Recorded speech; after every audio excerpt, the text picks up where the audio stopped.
Hey, it's Eric G. Around the House is sponsored by Baldwin Hardware. For 75 years, Baldwin Hardware has been known for its first-class quality and craftsmanship in door and cabinetry hardware. As an alumnus of the Baldwin Hardware Design Council, I can say I have seen the details and quality from design to the finished product. If you're looking for a new style and old-world craftsmanship, I can tell you there is only one Baldwin Hardware. Check out what would look great in your home at baldwinhardware.com.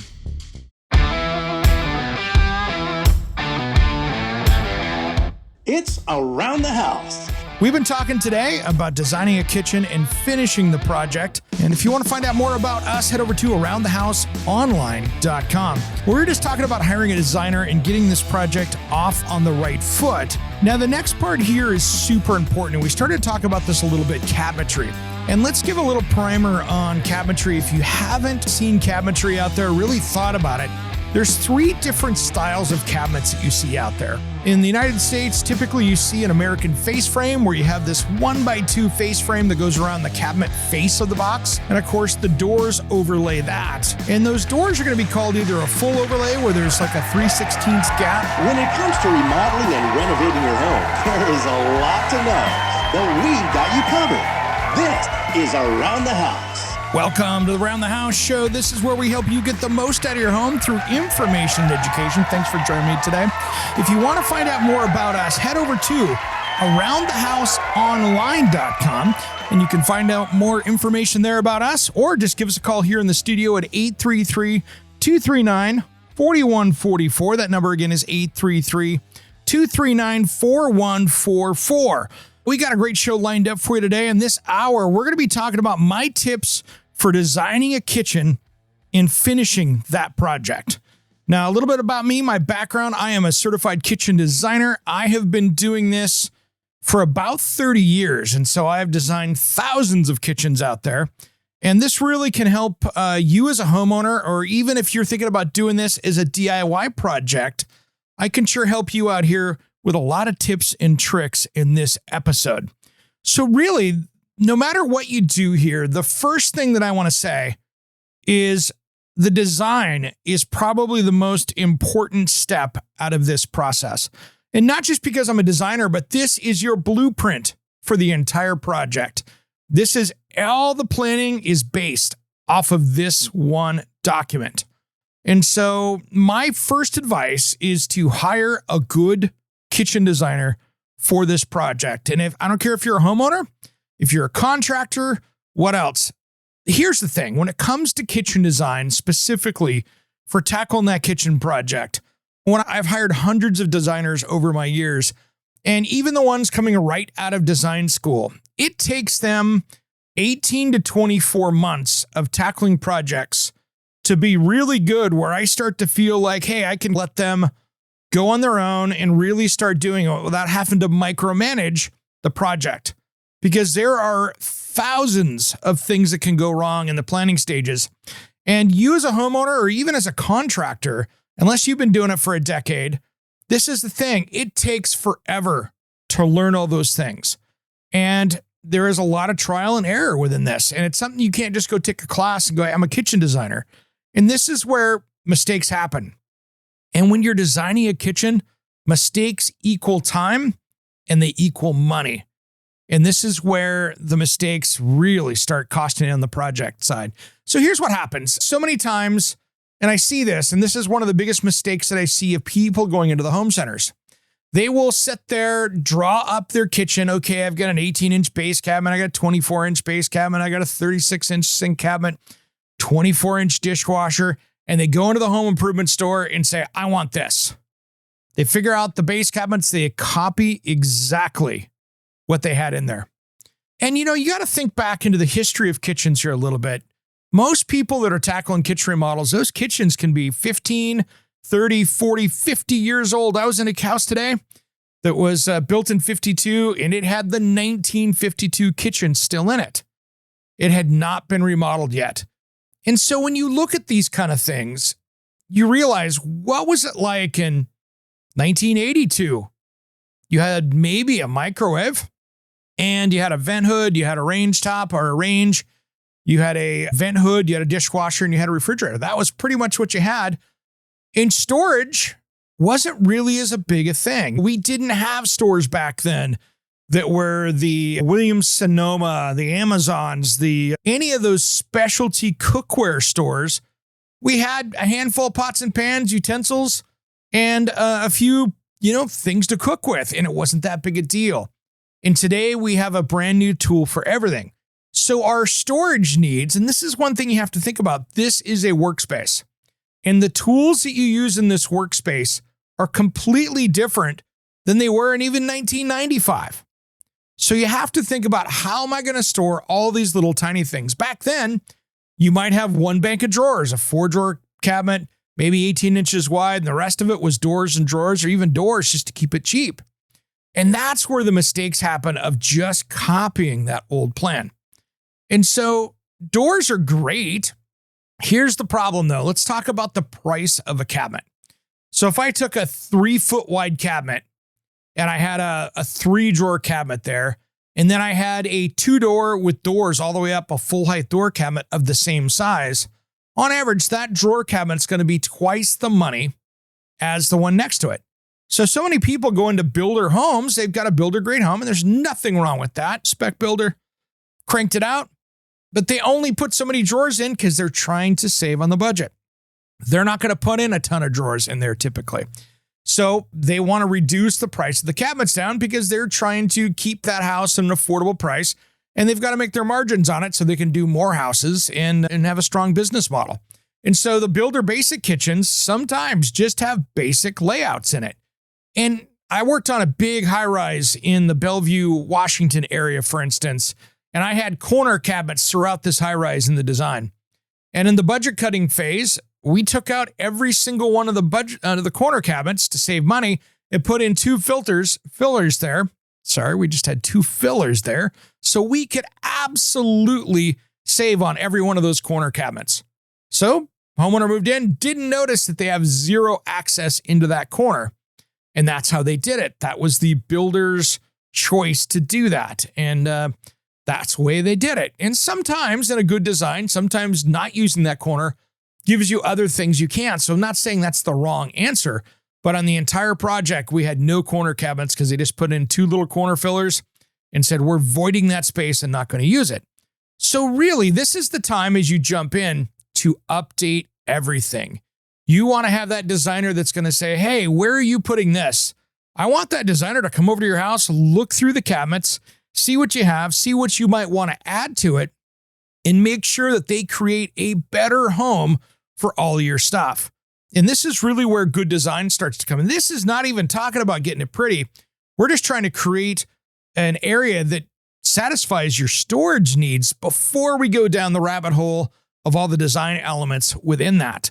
And so that's really where the key is here, is to take the time, not copy the old design. You can go, hey, it worked perfectly. There's no problem with it.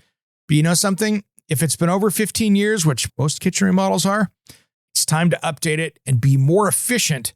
And then afterwards, you'll realize, oh my gosh, I'm so happy I did this. It's so much easier to access things in the corner. I can actually get down into the bottom of that cabinet where I had to go drop to a knee and dig back there. I have a rollout now there. There are so many things you can do, maybe putting a rollout tray at the bottom of the kitchen sink so you can roll out all those cleaning supplies or anything else that's stored around there. So there's really a lot of things that you can do to really use that space and use it efficiently. And when we come back, I want to talk about cabinets, because the style of cabinet you use, whether it's a face frame or a frameless or an inset, will tell you how much storage space you have and how easy it is to access it. And that's a real important one right here that I want to talk about, because as part of the planning stuff, that's where, if you could fit it all in there, or if you're adding more space to store things in that. All right, guys, if you want to find out more about us, head over to aroundthehouseonline.com. And of course, you can find information on the podcast there if you're listening to us on the radio.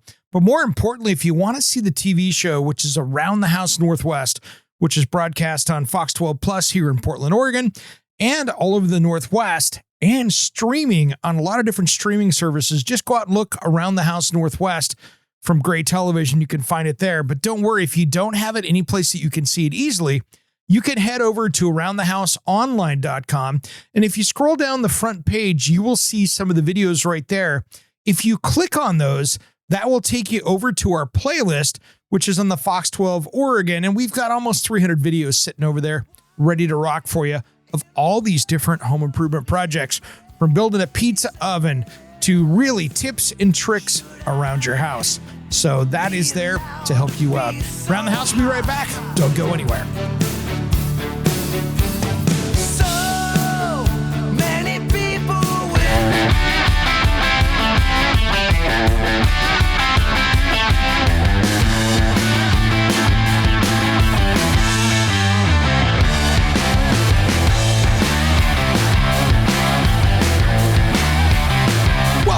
The Around the House show, the next generation of home improvement. Thanks for joining me today. I'm Eric G. We've been talking today about designing a kitchen and finishing the project. And if you want to find out more about us, head over to aroundthehouseonline.com. We're just talking about hiring a designer and getting this project off on the right foot. Now, the next part here is super important. And we started to talk about this a little bit, cabinetry. And let's give a little primer on cabinetry. If you haven't seen cabinetry out there, really thought about it, there's 3 different styles of cabinets that you see out there. In the United States, typically you see an American face frame where you have this 1x2 face frame that goes around the cabinet face of the box. And of course, the doors overlay that. And those doors are going to be called either a full overlay, where there's like a 3/16 gap between them, or on lesser expensive cabinets, you'll have what they call a half overlay, where the doors are only overlaying that face frame by a half. And that's how they can save money on doors and drawer fronts and stuff, by having those larger gaps. And that's where you can find a lesser expensive cabinetry with that less of an overlay. And it also gives them, you don't have to be as exact with the door sizes because you've got such a big space there. If something's off by a 16th or an 1/8 of an inch, you don't really see it that much. And so it hides a lot of sins in the cabinet making progress. So here's the thing. Now, when you're talking about basically that frameless cabinet is the next style that you have. And so instead of having that 1x2 face frame around the outside, they actually build the sides of the box out of either 5/8 or 3/4 inch plywood or particle board. And here's the thing, when it comes down to that, actually to me is a stronger cabinet because you don't have that face frame, which is the strength of the cabinet out there. It makes it so the sides are the strength. So instead of being that front of the face frame being the strength, now the sides are, which I think makes for a more durable cabinet. But the biggest thing is you get a ton of more cabinet storage space. And an average kitchen, if you make that out of a frameless style box versus a face frame, you can add as much as an 18-inch cabinet to your storage space down below. And that makes a big difference, especially when you're trying to use a lot of drawers, because it gives you so much more space to use. And so that really makes it handy. And then the other one, which is on higher end cabinets or more furniture looking pieces, and that's what they call a full inset or an inset cabinet. And what that is, or a flush inset, is another thing you see it called. It is a face frame style, but they flushed out the drawer fronts and door fronts, so they're on the same plane as the face frame. And that is a more expensive cabinet to build. It gives you that inset furniture look, something very old world and a really nice look. But there's a lot of intricacies in building that type of cabinet. So that's something you got to be really careful with. And especially in areas where high humidity on a coast or on an island, someplace like that is probably not the best for you because there's literally no adjustment when things are inset like that. So as things expand and contract, that can cause problems down the road. Now, I do like the frameless cabinets, and it used to be the frameless used to be a lot more money than the face frame, but really that has changed. I mean, you think about it, IKEA does frameless now. A lot of these different cabinet companies out there, and a lot of the higher end cabinet companies, especially coming out of Europe and Canada, those end up using frameless as well. Nothing wrong with a face frame cabinet, but you will get a little less storage space that's easier to access that way. And that's really one of the things that you see when it comes to cabinetry is how much can you put in there and how much can you store? Now, here's another thing. This is a big debate, and this is one that I have my personal opinion on. So love it or hate it, this is my opinion. When it comes to frameless cabinetries, I really like more of a furniture board or a particle board construction. Here's why. What happens with plywood is not exactly the same size. If you take a micrometer and measure 3/4 inch plywood, rarely is it 3/4, because it is a bunch of different layers of veneer, and that can add up in a large kitchen. I have seen on a 14, 16-foot wall of cabinets, I've gained an inch before. I tell you what, that changes things when you're trying to put custom cabinetry together, because most companies do not go through and mic out and adjust for that unit of plywood and what the difference is. And so if you start adding a 16th or a 32nd or 2/32, whatever, or 16th, it just adds up. And so you can actually get, if it's bigger, you end up having more cabinets than what you do. So you need to really come in and design with fillers. You can see there's a lot of things that come in to designing a kitchen and making sure that you don't have those mistakes.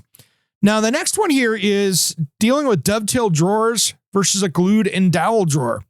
And when we used to have side mount glides or the white epoxy ones that were the bottom side mount glides, the cheap ones you used to see in the 80s and 90s, the drawer box construction carried all the load. And then you had the hardware that was fastening that to the box. Now, with most of the just even low-end decent cabinet companies up to the better ones, they have undermount glides, which sits under the drawer box. And so the drawer box is just holding the things in the drawer.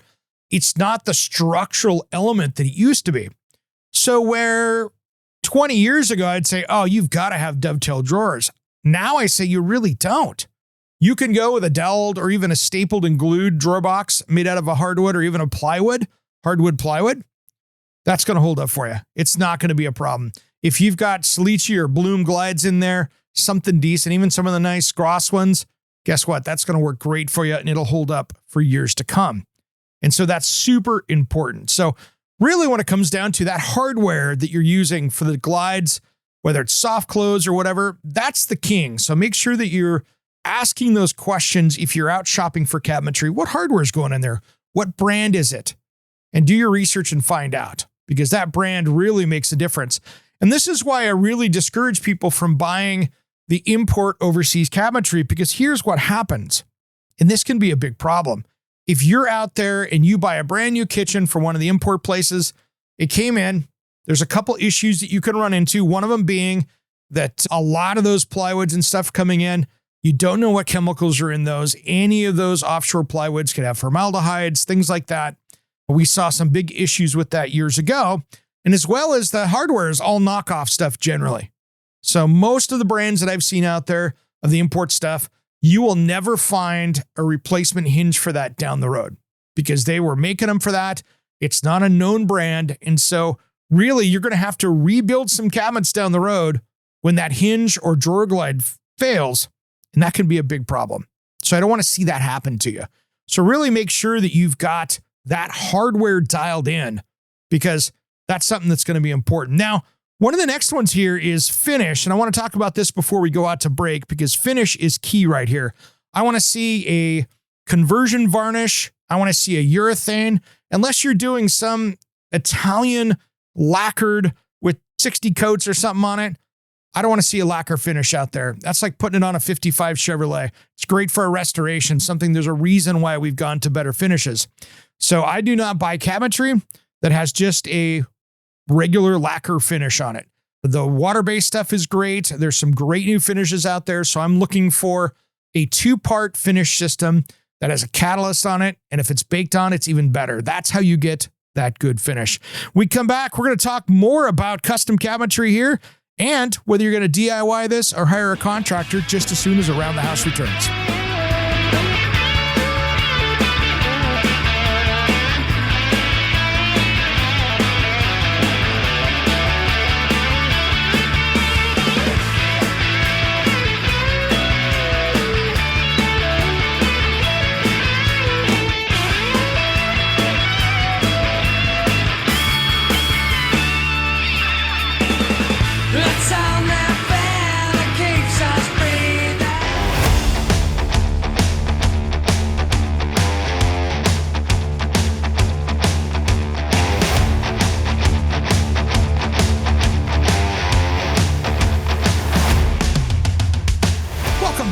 Around the House show, the next generation of home improvement. I'm Eric G.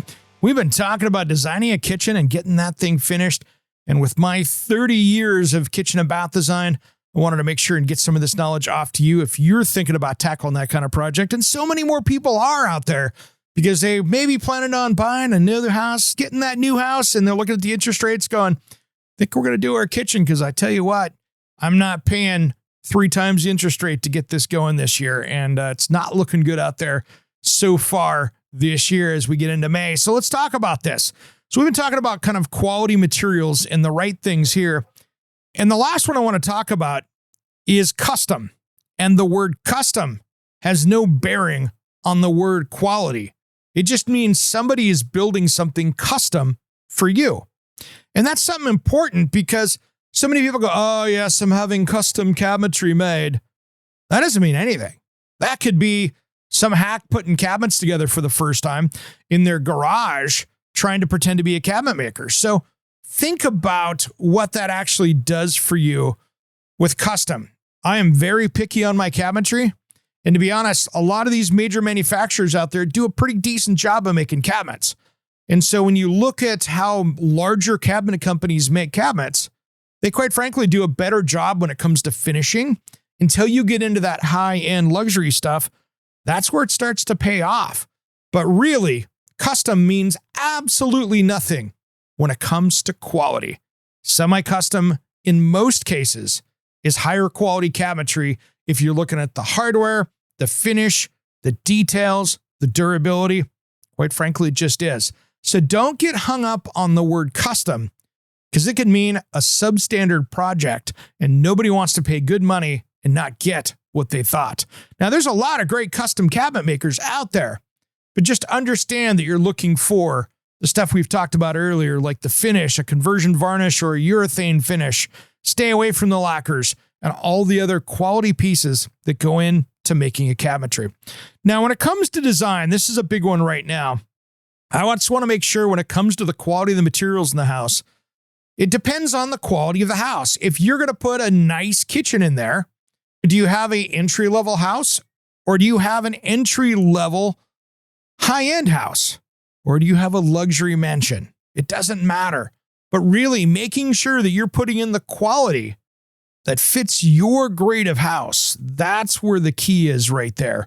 So, if you have a $500,000 house, I want you to look around in your neighborhood or other $500,000 houses and at least think that you're putting in something like that. That's what you would see in a newer one or something in that price point. Because last thing I want you to do is spend the money on a kitchen and actually get less value out of it because you underspent on that. Because what happens is if you think about value, and maybe you're not thinking about selling right now, but maybe 10 years from now you are, you want this to hold up and you don't want to have to be sitting there going, if I had to just spend another $3,000 on cabinets, this would last another decade. This is where you can make those mistakes. So just spend some time and really understand that whole process of where that money is going to be spent so you can get that in case you do need to sell down the road. Or if you're planning on this holding up, maybe you spend a little bit more to get the most durable that you can find.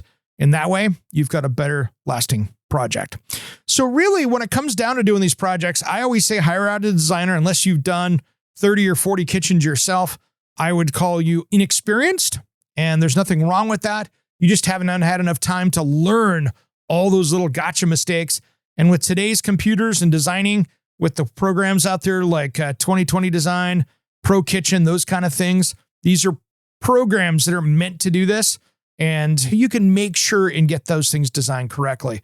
Now, one other tip when it comes to design here before we get into contracting or doing it yourself is that designer, one of the catches that you always have to work through as a designer is all the different appliances and making sure that corners work correctly, that you can open up a drawer in a corner. It doesn't hit the front of the dishwasher or the range. And the smaller the kitchen, the more gotchas you have to worry about. So the bigger ones tend to have a little bit less because you can do a lot more with it. The smaller the kitchen, sometimes the more challenging when it comes to that. All right. So we've been talking about if you're going to DIY this or hire a contractor. If you're going to be hiring a contractor, making sure that your designer is working hand in hand with that contractor and they have a solid relationship is going to be key. And quite frankly, I want to make sure that they're going to work seamlessly together because that can be a huge step in the process, right? To make sure that you've got that perfectly dialed in. They are a team and they are on your team, and you want to make sure that everybody's communicating. If there is conflict between the designer and the contractor in the beginning, I can promise you it's going to get worse. So if those two have worked together, there's extra bonus points here for a good, solid working relationship. When I was a kitchen and bath designer doing this day in and day out, 6 days a week, basically, what I was doing is I was working for 4 or 5 different contractors, and I always had projects rolling through. And that's who generally I worked with.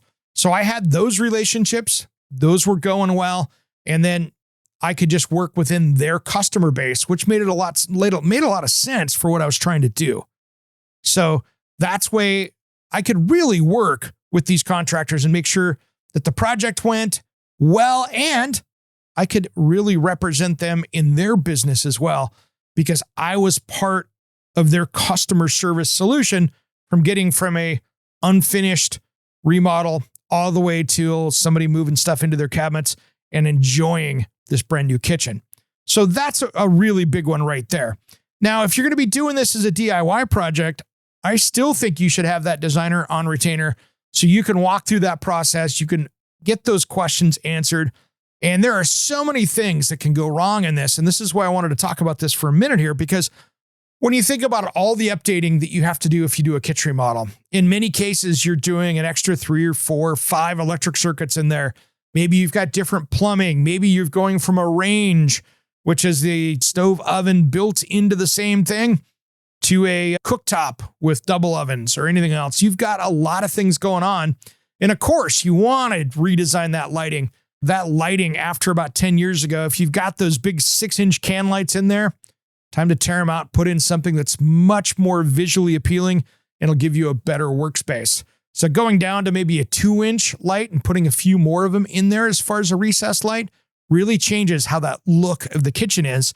And you can get that 1990s 6-inch can light look out of that space, which is going to give you a much more modern and updated look. And it's really clean that way. When you can't see where that light is really coming from versus having these big sunspots on the roof that you see in the ceiling in there, it's a really big difference as far as how that looks and the light that you give there.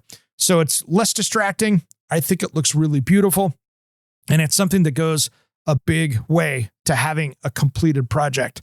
Now, the thing is, if you're doing this as a DIY project, my best advice to you is know your skills, know your work schedule, and how you want to have it done. Maybe you're going to be the general contractor and bring in a cabinet installer, an electrician, a plumber, somebody to the countertop, somebody to the tile. You're going to manage that. Just keep in mind when you're managing this, when you're taking care of this project during your workday, there's going to be a lot of questions because they're working at that same time. So unless you're working from home, unless you're a small business person, this could be a big problem for you in your schedule. And that's where things can go sideways. So just make sure that you're available during those times, or generally available. If you're gone an hour here, gone an hour there, but you need to be available for those questions. And when you work these details out, who's running to get parts? If you bought a faucet and that plumber's putting it in and they gave you the wrong one or didn't give you enough parts, are you running or are you paying for that plumber to go do it? That makes a difference, because that can cost you some additional money, especially if you're paying for that plumber to be basically running out, doing your errand running for you.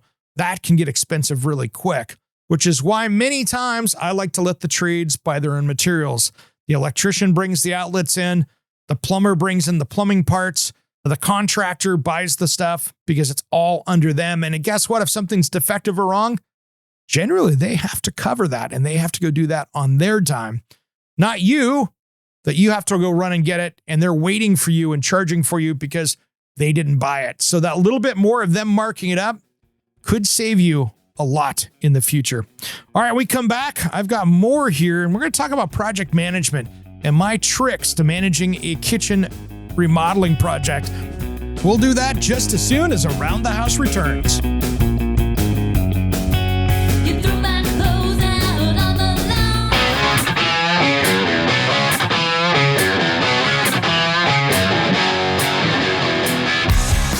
Welcome back to the Around the House show, the next generation of home improvement. Thanks for joining me today. I'm Eric G. We've been talking about my tips for designing a kitchen and getting that project finished. It doesn't matter if you're hiring the best contractors in the world out there, or this is your first big DIY project, I am here to help you walk through this process from start to finish. And of course, I've been a kitchen and bath designer for over 30 years now, so I've got a lot of experience in trying to make this project work and come together every single time, and beautifully. So here are some of my tips on the project management side. We've already talked about materials and the importance of design earlier in the show. And if you're catching us on the radio, don't worry. You can always go back and catch the podcast on your favorite podcast player if you're just joining us. Just listen for Around the House Show. All right, so we've been talking about project management here, and details matter for this. And this is where your best management skills really have to come into place. Now, if you're going to be managing this as a homeowner and you're going to be dealing with the subcontractors, this is where experience matters. And this is one of those things that really, let me see if I can help you walk through that process of wondering if you can project manage this, or if you're better just hiring a general contractor that does this day in and day out. So here's the thing, and this is what you run into when you try to general manage this or project manage this yourself. And here's the problems that you run into, and they can be tough.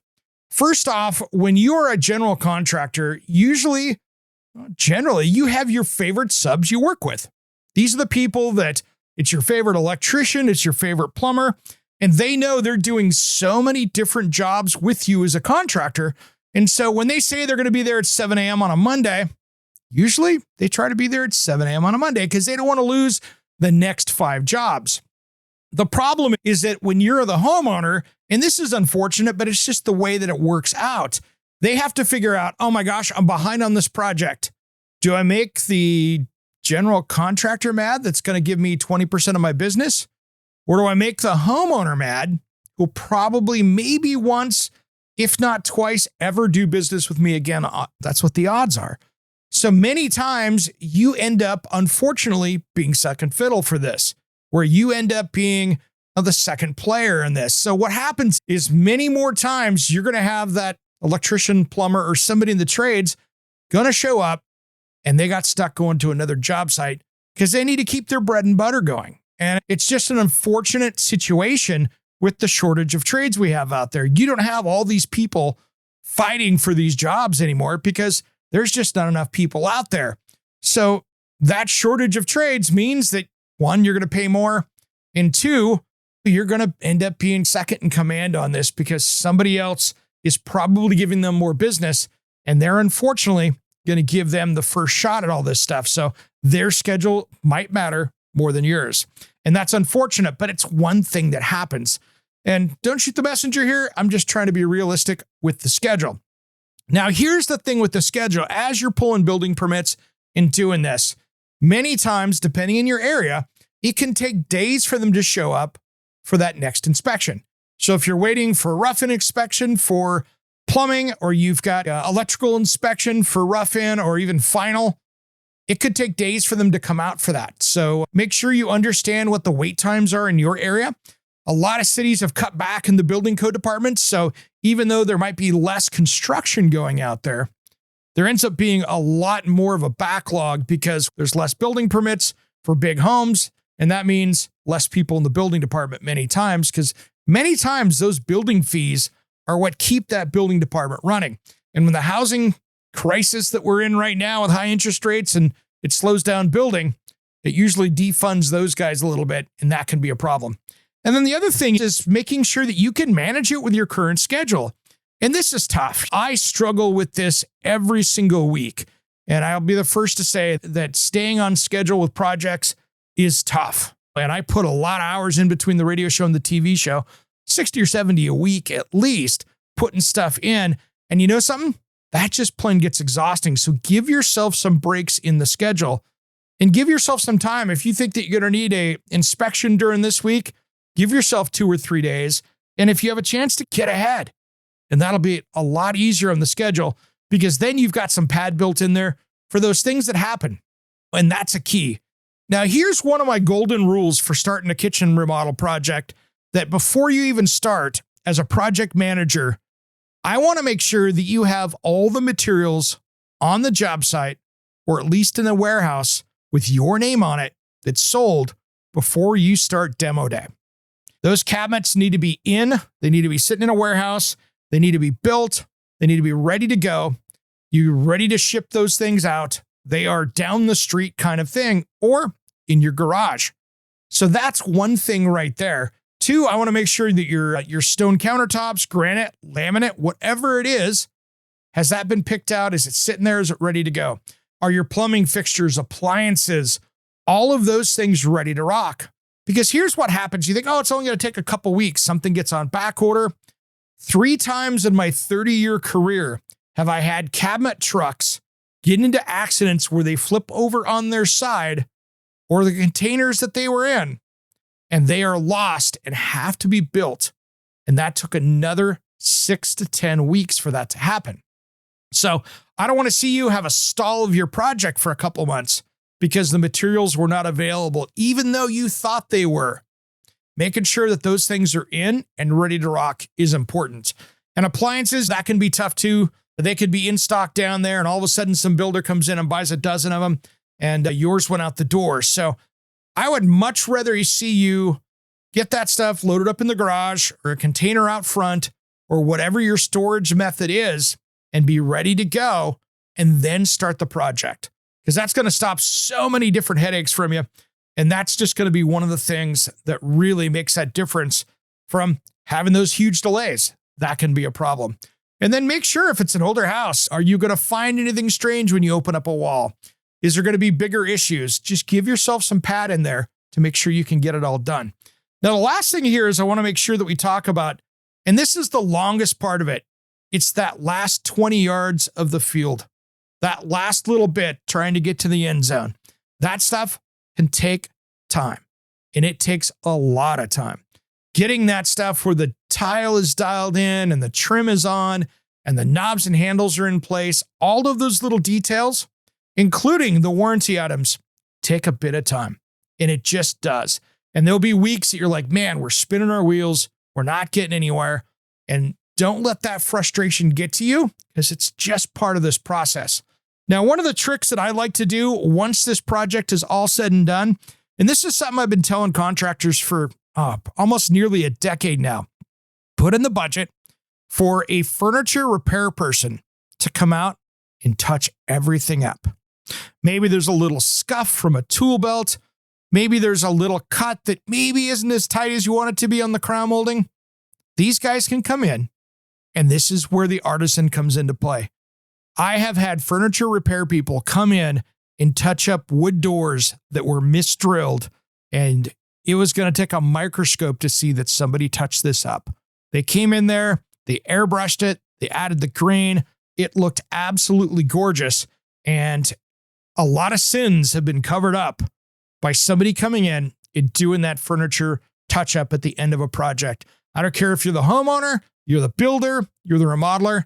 This is one of those things that gets you from 95 to 100%, and it can make everything look gorgeous, especially if there's a little ding or a dent out there. Sometimes it's better to do that because here's what happens. If you've ordered cabinets and they've been sitting out on the job site for 6 weeks, maybe it's cherry, the new one shows up and it's lighter cherry because it's not as old, and now you've got to sit there and let that catch up. Now, all these woods will catch up many times, but where you run into problems is if it's maple or something like that in a lighter tone, that wood could be a different tone than everything else. And all of a sudden that brand new door sticks out like a sore thumb. And that can be a massive issue. And that can get really expensive when you're reordering doors and reordering doors. And then the other thing is to make sure that your expectations are in line. And I see this especially with factory painted cabinets or even painted cabinets for that matter. Do not expect, unless you are paying for something to be imported in, or you are paying hundreds of thousands of dollars for this cabinet package, do not expect that finish on those cabinets is going to look like it came off the line at Mercedes-Benz. Don't expect it.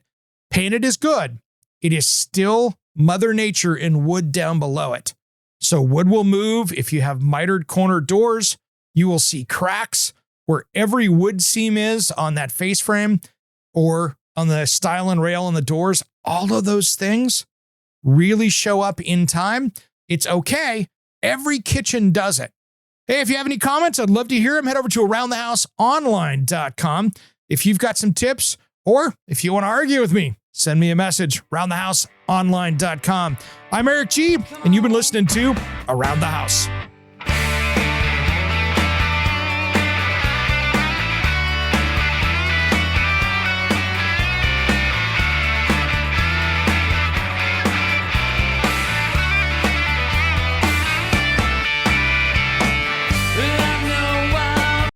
Hey, it's Eric G. with Around the House. Are you looking to grow your business? Need a spokesperson for your company? Maybe an MC for an upcoming trade show? Or maybe you want to up your game and shoot some promotional videos? My team of experts would love to chat with you. Head to aroundthehouseonline.com and fill out the Contact Us form, and we'll set something up. Thanks for listening to Around the House.